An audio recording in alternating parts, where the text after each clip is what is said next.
You just left Martha's I Vineyard. did indeed. Tell everybody about Martha's Vineyard, because part of the conversation we're going to have today is about Black ownership.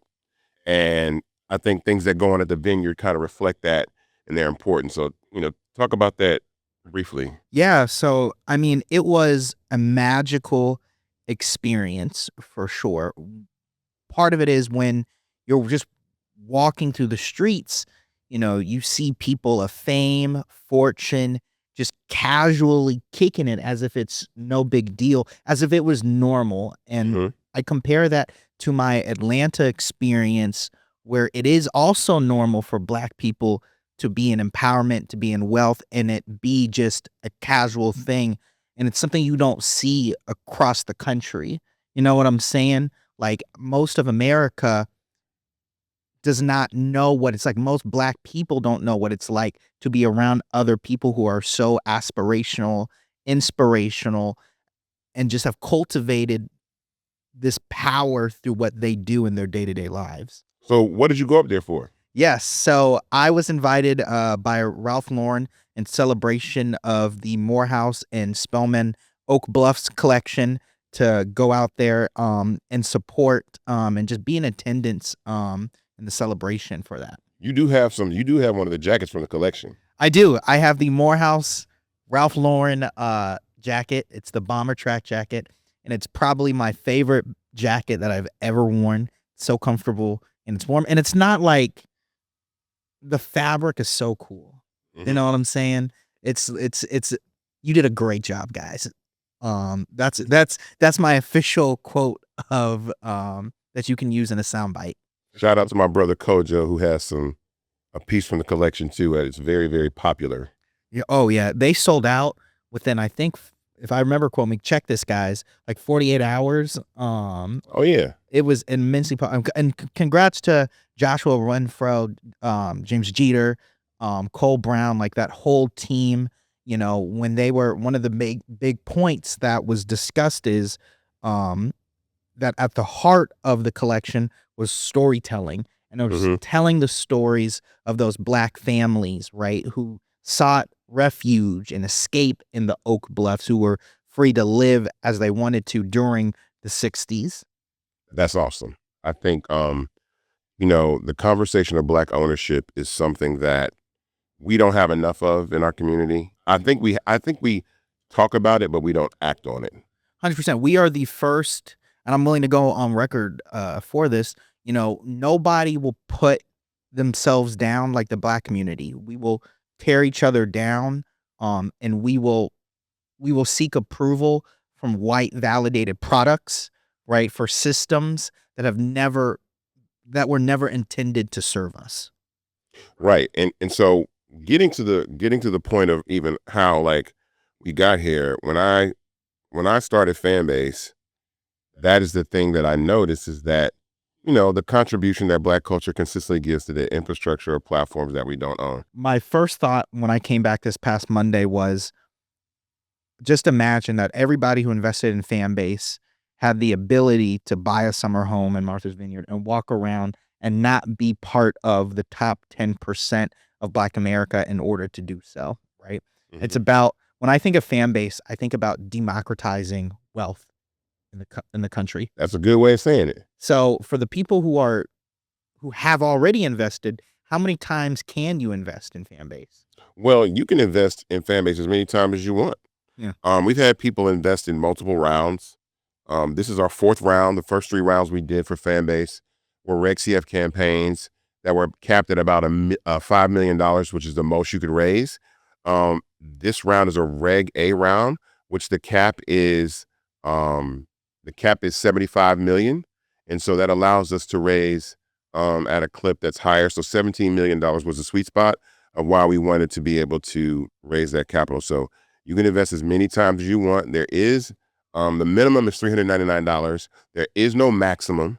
So for all the super wealthy people that happen to be at Martha's Vineyard this weekend, if you happen to see this, and you want to invest in Fanbase, you can invest as much as you want. You could close our round. You guys could get together, pull together, and close our round. And anybody else that wants to join this can close the round. So yeah.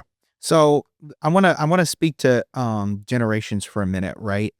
So between the years of 1865 and 1900, that's considered the Gilded Age of Mhm. America, Black people opened thousands of businesses, but many of them folded when either the owner passed away or was sold. What is your strategy for making sure that fan base serves not just the people in your lifetime, but for the generations to come afterwards? Well, let's dive into that a little bit more. Even in that age, a lot of these companies were also destroyed. Yeah. Let's be real. I mean, Black people built a lot of amazing businesses. I don't know if anybody saw online in the last week there was a young white gentleman online saying like, I think people were commenting on the fact that there's an all white town, all white community being built in America, and they only want whites only in the town. And this guy made a comment about, well, why don't Black people just build their own towns?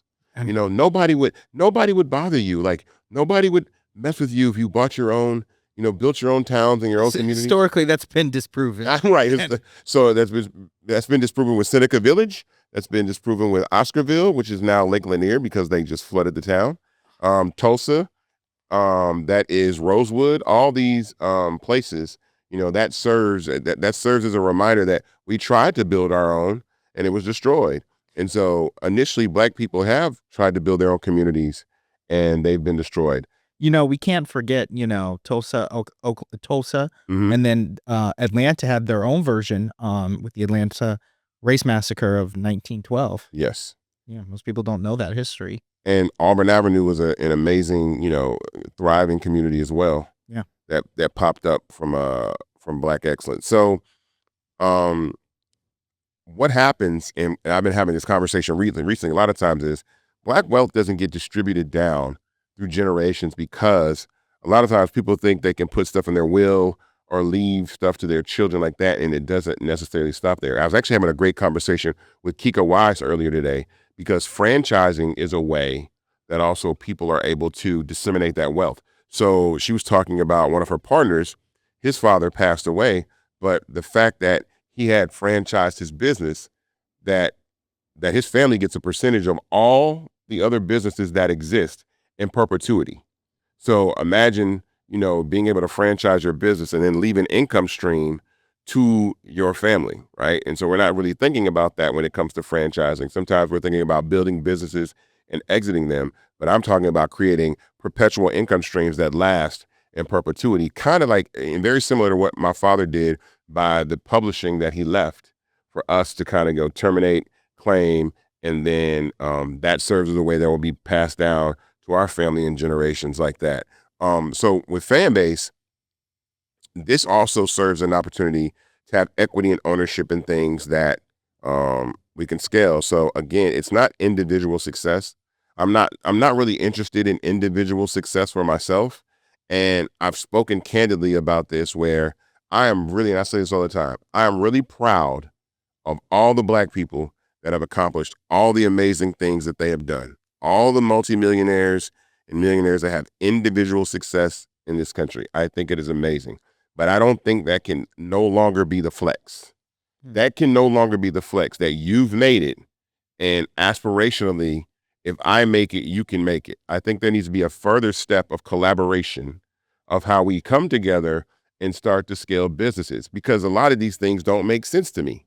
It just doesn't make sense, meaning Black culture has the ability to identify multiple infrastructures and businesses in this country and then collectively elevate any one of those things to the enormous amount of success that a parallel industry is that white culture does. I can give examples.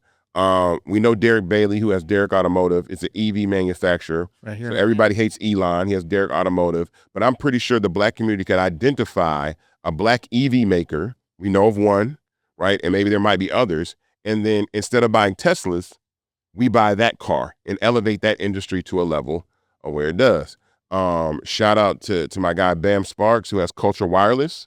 Culture Wireless is a telecommunications company that has a deal with T-Mobile. Very similar to like kind of what Mint Mobile was with Ryan Reynolds. But we could all get Culture Wireless accounts and use that as a cellular service to elevate that. But importantly, BAM has a raise open right now too on WeFunder that you can invest and have equity in that. And I've invested in WeFund. I mean, I've invested in Culture Wireless through WeFunder. And so I'm putting my money in infrastructures, right? I'm investing in things that I feel like can scale, but collectively, all of us can have a part of that. And it's the same thing with Fanbase. I'm just like, I'm at a point right now where it's like, all right, I know all of my friends that are successful and that are wealthy and want to tell everybody how they got rich and how they think they can get rich. But collectively, we could do a lot more in our community to make sure that we're pooling our resources and doing things to elevate businesses. Well, let me go in there real quick. Mhm. I don't think this is a stretch to say you are the most successful man in equity crowdfunding in America right now, period.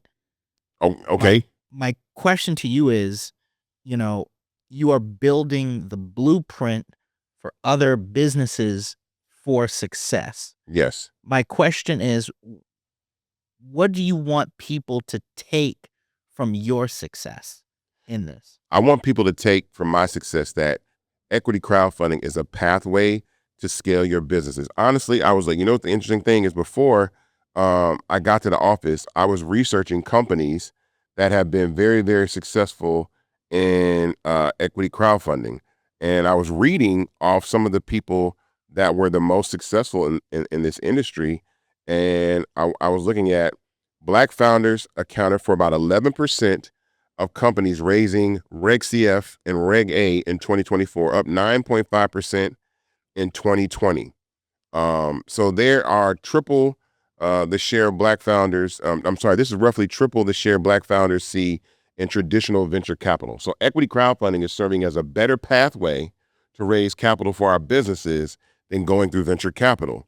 And then Fanbase is one of the platforms that has raised a lot of money. Curl Mix, Black Sands Entertainment, Backstage Capital with Arlen has raised capital, but there are not that many companies that are using equity crowdfunding to raise capital. And I'm telling everybody, like, the genius and the power of equity crowdfunding is that there are a lot of businesses that we can actually increase and have value in.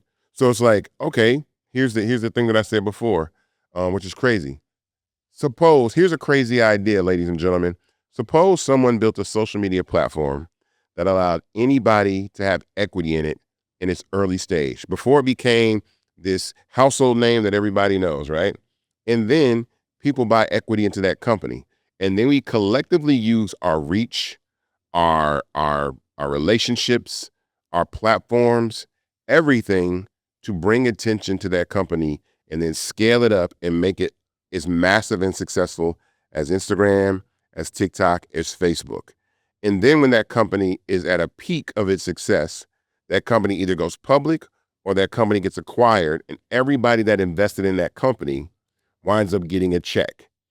Standing at 23,000 plus investors in Fanbase, you're looking at something that could be the largest distribution of wealth to Black people in the history of this country, right? Not just individual success, not just me, right? Not just me, but the people that all have put money into this platform. And I think something that is extremely important to talk about strategically is technology is the fastest way to grow wealth in this country. And when I thought about Fanbase, again, via equity crowdfunding, it's only so valuable some corporations can get, right? I was talking about this the other day, that Coca-Cola has been around since the 1800s, right? They're about a $300 billion company. Facebook came out in 2004. It's 21 years old. It's a $1.7 trillion company.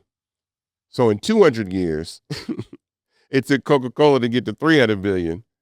Facebook has gone in 21 years to 1.7 trillion.